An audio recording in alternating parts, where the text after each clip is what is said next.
جی السلام علیکم گائز، کیا حال چل ہے گائز؟ آج میں آپ لوگوں کو کوٹیکس اکاؤنٹ ڈیلیٹ کرنے کا طریقہ دکھاؤں گا کہ کس طرح ہم اپنا کوٹیکس اکاؤنٹ ڈیلیٹ کر سکتے ہیں۔ کیونکہ ہم جب بھی نیا اکاؤنٹ بناتے ہیں اور ہمارا پہلے سے کوئی اکاؤنٹ ہو شناختی کارڈ پہ، تو اس شناختی کارڈ پہ دوسرا اکاؤنٹ نہیں بنتا، ٹھیک ہے؟ تو اس کو ڈیلیٹ کرنے کا بہت آسان طریقہ ہے۔ اگر آپ کا اکاؤنٹ ڈیلیٹ نہ ہو اور آپ دوسرا اکاؤنٹ بناؤ گے سیم شناختی کارڈ پہ، تو دونوں میں مسئلہ آ سکتا ہے۔ تو اس سے اچھا ہے کہ پہلے والا ڈیلیٹ کرے، ٹھیک ہے؟ تو ڈیلیٹ کرنے کا طریقہ بہت ایزی ہے۔ یہ جو نیچے کارٹون سا ہے نا، مطلب یہ جو آپ کا اکاؤنٹ ہے، اس میں آنا ہے، ٹھیک ہے؟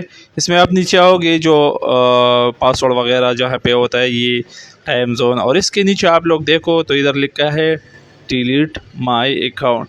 جیسے آپ ڈیلیٹ پہ کلک کرو گے، ٹھیک ہے، ریکویسٹ ڈیلیشن پہ کلک کرو گے تو آپ کو ایک ای میل آئے گا کنفرمیشن، اور جیسے آپ وہ کنفرم کرو گے تو آپ کا یہ اکاؤنٹ فوراً جو ہے ڈیلیٹ ہو جائے گا۔ تو اس طرح آپ جو ہے اپنا اکاؤنٹ کوٹیکس اکاؤنٹ ڈیلیٹ کر سکتے ہیں۔ Thank you for watching.